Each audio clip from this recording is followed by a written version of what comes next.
Olá, boa tarde, como você está? Tudo bem? Meu amigo, minha amiga, meu irmão, minha irmã, mais uma vez estamos aqui. Ontem não gravamos um vídeo, mas vamos gravar um hoje, falando, como sempre, da Santa Palavra de Deus. Palavra aberta, ouvidos atentos, né? Para a gente ouvir o que Deus tem para nós hoje. Se você está assistindo à tarde, uma boa tarde, de manhã, bom dia, à noite, uma boa noite. Que Deus abençoe você, sua família. Gostaria de estudar um assunto com você hoje, fundamental para a nossa salvação, mas principalmente também, principalmente para a nossa salvação, mas para que nós possamos ser um servo fiel, uma serva fiel a Deus, e possamos levar a mensagem de salvação a outros de uma maneira correta, de uma maneira que terá muito mais sucesso. A Bíblia vai nos mostrar isso, tá? E eu gostaria de ver alguns passos com vocês aqui. Mas antes a gente tem que buscar a iluminação do Espírito Santo, não é verdade? Vamos orar? Ore comigo, por favor. Maravilhoso Deus, bondoso eterno Pai, muito obrigado, Senhor, por mais esse dia de vida, de saúde, de proteção que o Senhor está dando a cada um de nós. Muito obrigado pela salvação em Cristo Jesus, nosso Senhor. Muito obrigado pelo Espírito Santo, que nos convence do pecado, da justiça e do juízo, nos leva a Cristo e nos conduz a toda a verdade da Tua Palavra, nos capacita para anunciar a Tua salvação àqueles que nos rodeiam também. Que o estudo da Tua Palavra nos ajude a aproximar-nos mais de Ti, Senhor, e sermos instrumento poderoso em Tuas mãos para a honra e glória do Teu nome. Fique conosco hoje e sempre. É que agradecidos te pedimos por Jesus nosso Senhor. Amém. Estou gravando aqui como muitas vezes, né, no quintalzinho de casa, eu prefiro aqui, a luz é melhor, a contemplação da natureza também é melhor, né? Já comemos dois mamãos desse pé aqui, olha, uma delícia, viu? Muito saudável, né? Os alimentos que saem in natura, né, que eles vêm como a gente colhe e come, é muito mais saudável, não é verdade? As frutas, as verduras, né, legumes, né, são muito mais saudáveis para a nossa saúde. Mas vamos lá, nós vamos tratar da nossa saúde espiritual agora, né? Não vamos falar, uma hora qualquer, nós vamos ver biblicamente e o que a palavra de Deus fala sobre a nossa saúde. Deus quer que nós sejamos bem em todos os aspectos, né? Inclusive de saúde também, sabia disso? Mas vamos tratar da saúde espiritual. Queridos, nós já gravamos um vídeo aqui sobre o chamado de Isaías, né? Para ser um servo de Deus, um profeta. Mas eu gostaria, eu estava vendo algumas reflexões sobre esse tema, né? E achei muito interessante, gostaria de passar para vocês. Está no capítulo 6 de Isaías, o chamado de Isaías, né? Para ser profeta. Mas antes disso, né, ele também já trabalhava para Deus, já era o servo de Deus e já profetizava também, né? Mas eu gostaria de ver aqui um contraste que existe entre o antes dele ter aquela visão do trono de Deus e o depois, né? Se você for no capítulo 5, evidentemente que antecede ao 6, olha aqui que ele fala aqui sobre com o povo de Deus, lá do povo de Israel, né? Ele dá muitos ai. Ais é um tipo de um juízo, né? É um tipo das consequências que a pessoa vai levar, né? Pela vida que ele está levando, né? E aqui no capítulo 5, verso 8, ele diz assim: ai dos que ajuntam casa a casa, reúnem herdade a herdade, até que não haja mais lugar, e fiquem como únicos moradores do meio da terra. Aqui ele está condenando os acumuladores de riquezas, né? De bens materiais, né? Pessoas que têm e procuram cada vez ter mais, né? E muitas vezes adquire tudo isso aqui não de uma maneira honesta, mas de uma maneira desonesta, né? E até explorando outros, né? E Deus vai trazer juízo sobre isso também, né? As riquezas lícitas, elas não são o problema, né? Desde que a gente não coloque o coração nessas riquezas também, né? Desde que a gente saiba usar aquilo para aliviar o sofrimento dos outros também, né? Muitos homens ricos na Bíblia, mas que eles não se apegavam ao dinheiro, né? Não é o dinheiro que é a raiz de toda espécie de males que Paulo fala, né? Mas é o amor ao dinheiro, não é a riqueza. A riqueza é dom, é bênção de Deus, mas é o apego à riqueza, né? Deus nos deu condição financeira, dinheiro, recursos, né? Para que nós possamos saber usá-los, né? A gente deve usar o dinheiro, usar a riqueza e amar as pessoas. Mas a partir do momento que a gente começa a amar o dinheiro, amar a riqueza e usar as pessoas, aí Deus condena e tem esses ais. E é que Isaías diz aqui para esses que juntam, acumulam riqueza sem se preocupar com o próximo, passando por cima, roubo, corrupção, tantas coisas que é comum a gente ver, infelizmente, né? Depois no verso 11 ele diz, ó, ai dos que levantam pela manhã e seguem a bebedice, e se demoram até a noite, até o vinho os esquenta. Aqui falando sobre o perigo, né, das bebidas alcoólicas, né? E muitas vezes falam assim, mas um pouquinho não faz mal. Mas o problema é que nenhum alcoólatra, ele começa tomando muito, ele começa tomando pouco, não é? Então o melhor é evitar as bebidas alcoólicas, né? Outro ai aqui, verso 18, capítulo 5, 18. Ai dos que puxam pela iniquidade com cordas de vaidade e pelo pecado, como se fosse com cordas de carro. Pessoas que se apegam ao pecado e o pecado se torna uma constante em sua vida, né? O verso 20. Ai dos que ao mal chamam bem e ao bem o mal, que fazem da escuridade luz e da luz escuridade, fazem do amargo doce e do doce amargo. E as pessoas que não são justas, né? Elas fazem o mal contra o próximo, mas aí dá desculpa, diz que aquilo é bem. Ela deixa de fazer o bem, não é? E aqui é daqueles que torcem as coisas, né, para o seu próprio benefício, né? Deus espera que a gente seja justo. E o que é ser justo? Ser justo é você fazer ao próximo aquilo que Jesus falou lá em Mateus, né? Fazer aos outros tudo aquilo que você quer que se faça com você. E não fazer aos outros tudo aquilo que você não quer que se faça com você. Mas aqui era exatamente ao contrário, né? O verso 21. Ai dos que são sábios aos seus próprios olhos e prudentes diante de si mesmo. A vaidade, o egoísmo, o egocentrismo, né? O narcisismo, né? Tudo isso são coisas que, pela graça de Deus, precisa ser vencido na nossa vida, né? O 23. Ai dos que justificam o ímpio por presentes e ao justo nega a justiça. Aqui, infelizmente, né? Se você for ver quem está preso na cadeia, você vai ver que são só aqueles que não têm recursos, né? São só aqueles que cometem crimes, sim, mas não tem como recorrer, então eles ficam presos lá. Agora, aqueles que têm recurso, né? O que acontece? Por causa do seu dinheiro, eles podem contratar excelentes advogados e eles, quanto muito, estão numa prisão domiciliar aí, não é? Então, é isso aí. Principalmente esses que decidem, né? Os juízes, né? Os governantes também, né? Por causa do dinheiro, né? Trata o que está errado de maneira correta e aquele coitado ele trata de uma forma injusta, né? Muito bem. Esses são os ais que Isaías clamava contra o povo que ele praticava. Mas o que tem de diferente quando ele tem a visão do trono de Deus no capítulo 6 de Isaías, né? Quando ele viu toda a glória de Deus, toda a santidade de Deus, olha o que ele disse aqui, o verso 5. Capítulo 6, verso 5. Então disse eu, ai de mim que vou perecendo, porque eu sou um homem de lábios impuros e habito no meio de um povo de impuros lábios, e os meus olhos viram o Rei, o Senhor dos Exércitos. Olha aqui, quando ele viu a santidade de Deus, isso aqui é uma lição muito importante que a gente precisa aprender, né? Ele, em primeiro lugar, você vê que anteriormente ele falava muito dos pecados dos outros, né? E ele tinha razão, porque eram pecadores mesmo, né? Ai dos que fazem isso, ai dos que fazem aquilo, ai dos que fazem aquilo outro, né?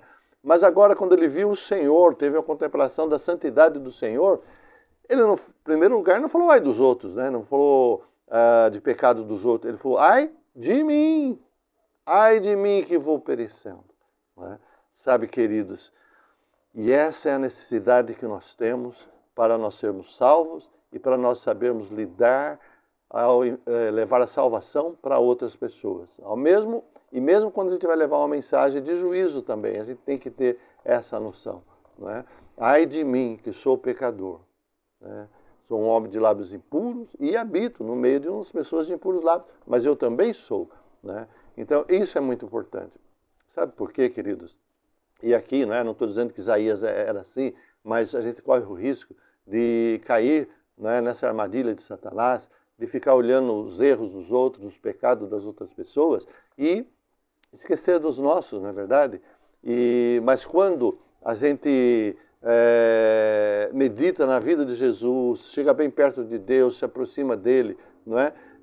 Jesus é a luz do mundo, Deus é luz, né? Habita em lugar inacessível. E quando a gente chega perto, quando a gente tem uma comunhão diária com Deus ali, aí a santidade de Deus, né, mostra a nossa pecaminosidade. A gente reconhece o quão miserável, o quão pecador a gente é, né? E como necessitamos da graça e da misericórdia de Deus. E assim como Isaías, né, aí um serafim lá pegou e colocou uma brasa nos seus lábios e disse: o teu pecado foi perdoado, né? Nós sabemos que o sangue de Jesus nos purifica de todo pecado. Então, quando nós sentimos pecador, nós humilhamos diante de Deus, recebemos o perdão para os nossos pecados, né? Foi o que aconteceu com Isaías, né? Agora, se nós focarmos apenas nos pecados dos outros, de repente a gente vai se orgulhar de nós mesmos, né? Foi isso que aconteceu, não é? Por acaso não é isso que originou a queda de Lúcifer? Um anjo esplendoroso lá no céu, né?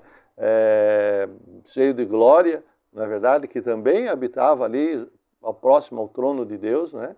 E de repente ele se sentiu, né? Levou-se o teu coração por causa da tua formosura, né? Diz a palavra de Deus, lá, Ezequiel, né? E aí depois, ao ver a adoração de Jesus, a posição que Jesus também tem, porque Jesus é Deus, né? Junto com o Pai, ele teve inveja também, né? Estabelecer o meu trono acima, né? Então, orgulho, inveja, né? Então, esses são os perigos que a gente tem quando a gente começa a focar muito nos erros das outras pessoas. Precisamos entender, por isso que a comunhão diária com Deus é importante, porque essa comunhão diária com Deus, chegar próximo de Deus, né, vai nos mostrar como pecadores nós somos, né? Isso não é muito difícil de entender, a gente pode ilustrar da seguinte maneira, né? Se você tem um espelho, né, num lugar assim não muito claro, você dá uma olhada lá, né, como eu faço de vez em quando, sabe? Puxa, mas eu tô bonito, hein? 70 anos aí, olha, tô na estica aqui, tô lindo mesmo, né? Só que aqui em casa tem um espelho e fica no lugar mais claro, né? De repente você vai no mais claro, você olha lá, epa, tem problema aqui, tem aqui, sabe? E Jesus é a luz do mundo. Quando a gente não se sente pecador, é porque a gente está longe da luz de Jesus, da presença de Jesus. E aí a gente percebe pecados nos outros, mas não percebe na gente. Agora, quando você tem a comunhão pertinho de Jesus, você percebe os seus pecados, né? Mas aí, quando você percebe os seus pecados, você clama a Jesus, e o sangue de Jesus nos purifica de todo o pecado. Depois a gente vai automaticamente ouvir a voz de Deus no verso 8. Depois disso, ouvi a voz do Senhor que dizia: a quem enviarei? Quem há de ir por nós? Então disse eu: eis-me aqui, envia-me a mim. Ou seja, agora sim, agora Isaías estava pronto para pregar aos outros, né? Porque ele sentia igual aos outros, nesse estado de salvação, ele teve salvação. E essa salvação que ele recebeu, ele poderia agora testemunhar a todas as outras pessoas, tá certo? Sabe, irmão? E é sempre importante a glória de Deus. Se você vê Isaías, né? Teve essa atitude, todos aqueles que tiveram, né? Daniel, né? Quando ele viu a visão de Jesus ali, né? Ele caiu por terra como um desmaiado, né? Teve até enfermo algum tempo, né? Essa sensação que nos dá de pecaminosidade, né? João, lá no Apocalipse, quando viu, né? O trono de Deus lá, né? Ele também chorou, né? Porque não havia solução, né? Mas essa glória de Deus é para nós reconhecermos que nós somos pecadores, mas sempre haverá, né, a salvação, o perdão, não é? Isso é muito importante, né? Para a gente não começar se achando que é melhor que os outros, não é verdade? Mas eu gostaria de colocar uma outra passagem bíblica aqui do maior rei de Israel, né? Davi, né? Jesus, filho de Davi, o próprio Davi aqui. Você sabe que Davi sempre foi dedicado a Deus, né? Você sabe a história dele, conhece, desde quando ele foi chamado para ser rei de Israel, né? Ser ungido lá. Nós vemos que vários irmãos dele lá eram mais bonitos que ele, né? Mais forte. E aí o profeta olhava e falava: acho que vai ser esse aqui, vai ser esse aqui. Mas Deus, não é. Até que acabou os filhos. Mas você não tem mais nenhum filho aqui, não? Ele falou: eu tenho um rapazinho, né? Que ele cuida lá das ovelhas lá. Chama ele, né? E o profeta, quando teve a decepção um pouquinho antes, né? Não era nenhum, né? Aí Deus disse para o profeta, né? Olha, eu não vejo como vejo o homem. O homem vê o exterior, eu vejo o coração, né? E aí Davi veio e falou: é isso aí, né? Esse rapazinho aí. E a gente vê como Davi era valente, enfrentou o gigante lá por causa da sua confiança em Deus, da comunhão que ele tinha com Deus, quando pastoreava as ovelhas, né? Os louvores que ele cantava a Deus. Né? Então, Davi foi um grande rei em Israel, né? Mas pecador também, não é verdade? E Davi tem um episódio que vocês conhecem muito bem na sua vida, né? Que quando ele praticamente tinha ganhado todas as batalhas, né? Então ele não saía mais para a guerra. E aí, olha, percebe bem, quando a gente está na batalha, pregando o evangelho, lutando contra as forças do mal, salvando almas para Cristo, né? Nós estamos fortes espiritualmente.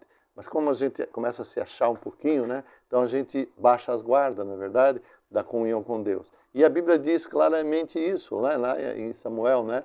Que Davi levantou tarde, né? Ficou até tarde dormindo, né? Levantou e começou a passear no palácio. Provavelmente nem comeu com Deus, talvez ele tenha tido, né?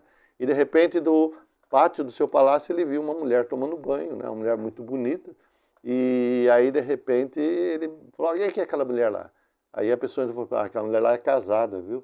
Ele é casado com Urias, o Heteu, né? Que está batalhando lá na guerra que você não foi, ele está batalhando lá. Estou parafraseando, né? Claro que não foi exatamente o diálogo, né? Mas é mais ou menos por aí. Davi, não, chama ela lá. Chamou, conversou com ela e ele teve relações sexuais com ela, né? Com uma mulher casada. Ele adulterou, né? Passou um pouco de tempo, você sabe a história. A mulher mandou dizer para ele: olha, eu estou grávida. E olha, irmãos, quando a gente começa a não ter essa comunhão com Deus, né? Trabalhando, né? Guerreando contra as forças do mal, né? Quando a gente se acomoda, né? O inimigo aproveita para atingir os nossos pontos fracos. E o que aconteceu? E quando Davi ficou sabendo, ele encobriu o pecado. Aquele que encobre a sua transgressão nunca prosperará, mas aquele que confessa e deixa alcançará a misericórdia. O filho de Davi que escreveu isso tempos depois, né? Lá no livro de Provérbios. Muito bem, mas ali ele falou: vou cobrir meu pecado. Mandou chamar Urias lá da guerra. Urias chegou, cumprimentou Urias, perguntou da guerra, né? Olha, tinha adulterado com a esposa dele enquanto ele lutava lá. E ele nem era do povo de Israel, hein? Ele era um convertido, né? Mas não era do povo de Israel. Mas era muito mais temente a Deus do que o próprio Davi. A gente vai ver, você conhece a história? Recapitulando rapidinho aqui, né? Para a gente ir no ponto-chave, que é o Salmo 51. Abre a tua Bíblia aí, porque esse salmo foi quando Davi caiu em si, né? Então, o que aconteceu? Aconteceu o seguinte, né? Davi falou para ele: olha, vai para sua casa, né? E ele não foi. Não, senhor. Como que eu vou? Meu povo está batalhando lá, né? Meus companheiros estão lutando. Como é que eu vou deixar eles lutando lá? Eu ir para minha casa, deitar e dormir com a minha mulher. Davi embriagou ele, né? Para que ele fosse. Mesmo assim ele não foi, não é? E Davi fez todo o possível, pediu para ele ficar lá mais um dia, tentou. Ele não ia dormir com a mulher dele, porque queria que ele fosse lá, tivesse relações sexuais com a mulher dele, aí não saberia que o filho era de Davi, não é? É isso o objetivo de Davi. Olha, um homem segundo o coração de Deus, né? Mas ele teve seus deslizes terríveis, né? E sabe o que Davi fez? Você sabe, né? Ele escreveu um bilhete para mandar para o comandante do exército lá, e deu.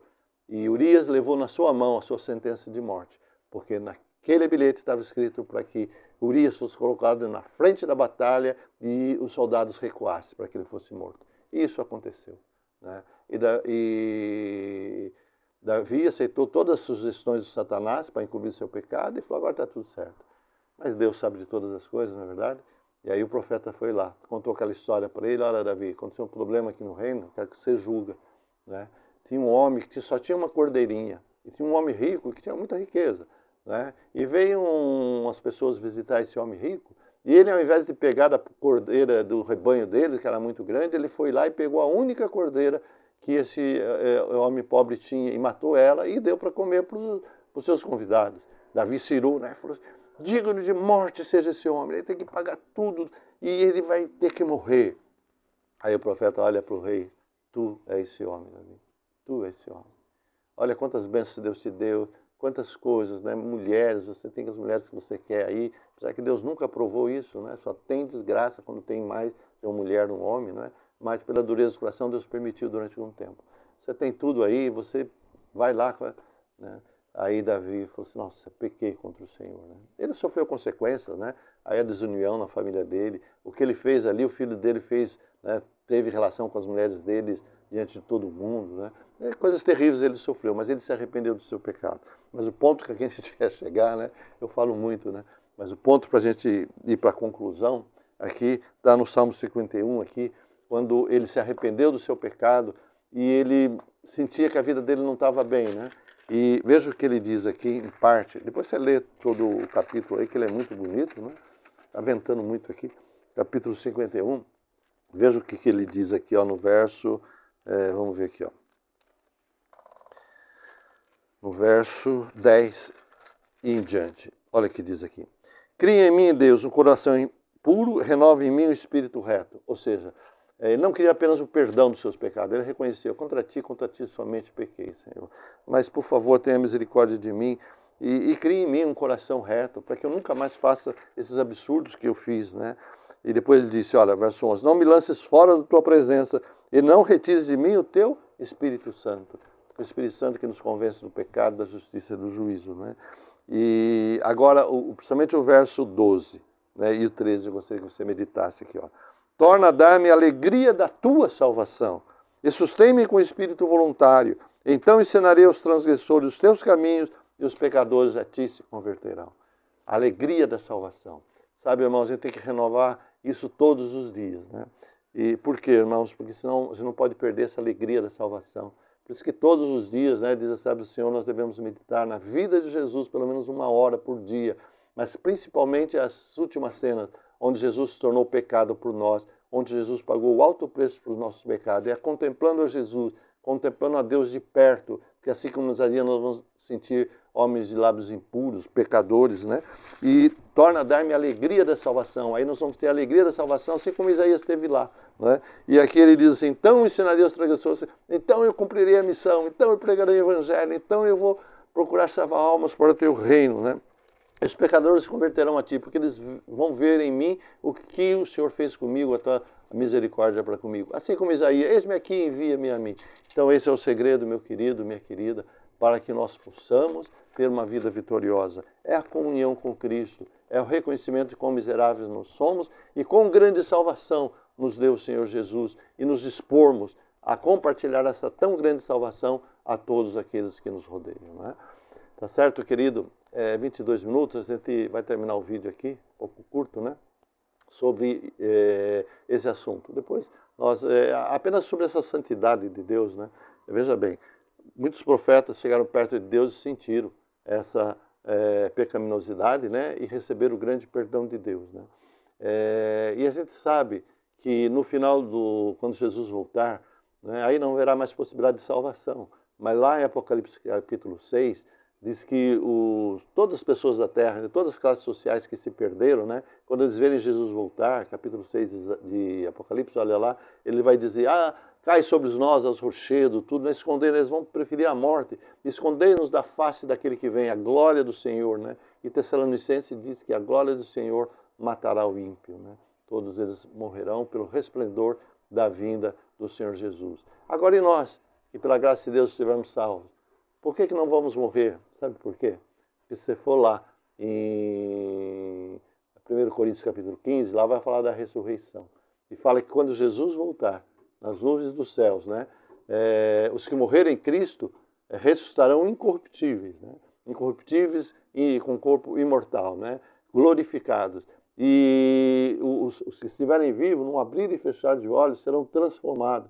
Nós precisaremos ser glorificados, precisaremos que a natureza pecaminosa, Deus elimine ela de dentro de nós, né? E aí nós poderemos ver Jesus face a face, como nós vamos ver, né? Aí sim veremos a glória de Jesus face a face, e aí estaremos com Ele por toda a eternidade, né? Até lá, nós precisamos chegar bem perto dele, claro que através da palavra de Deus, da comunhão, da luz, né, que é a palavra de Deus, lâmpada para os meus pés é a tua palavra e luz para o meu caminho. Meditar todo dia nessa luz maravilhosa que, através do Espírito Santo, vai nos mostrar o nosso pecado, mas vai nos conduzir também à justiça de Cristo, à salvação de Jesus, tá certo? Então, que Deus os abençoe, que todos nós possamos viver aos pés da cruz de Cristo, né? Amando a Jesus, tendo essa alegria, esse fervor da salvação e anunciando a salvação para todas as pessoas. Agora sim, vamos orar? Então vamos. Maravilhoso Pai, bondoso Deus, muito obrigado pela tua palavra que estudamos, Senhor. Muito obrigado pelo teu grande amor, tua grande misericórdia, Senhor. Nós não tivemos oportunidade ainda de ver, mas vários personagens bíblicos viram a sua glória, Senhor, e apenas de ver sua glória, não é? Eles reconheceram quão pecadores eles eram, mas quão bom, Senhor, que toda a sua glória, toda a sua luz não é para nos destruir, mas é para nos salvar. Permita que nós possamos diariamente estarmos aos pés da cruz de Cristo, contemplar a tua beleza, na tua santidade, Senhor, para que nós possamos sentir essa maravilha que é a tua salvação e possamos realmente cumprir a missão de ir a todo mundo, pregar o evangelho a toda criatura, Senhor, para que esse evangelho termine e o Senhor volta nas nuvens dos céus para estabelecer um novo céu, nova terra em que habita a justiça. Permita que esse amigo, essa amiga, esse irmão, essa irmã que ora comigo, e eu também, Pai, nossos familiares, possamos estar todos preparados para quando Jesus voltar, para que se estivermos mortos, possamos acordar incorruptíveis e imortais. Se estivermos vivos, num piscar de olhos, sermos transformados em incorruptíveis e imortais, para que possamos contemplar o Senhor face a face e viver para sempre contigo. Fique conosco hoje e sempre, em nome de Jesus, agradecemos e pedimos. Amém. Querido irmão, querida irmã, fique com Deus, Deus te abençoe, viu? Até amanhã, se Deus permitir, um outro dia, com a palavra de Deus. Tchau, tchau.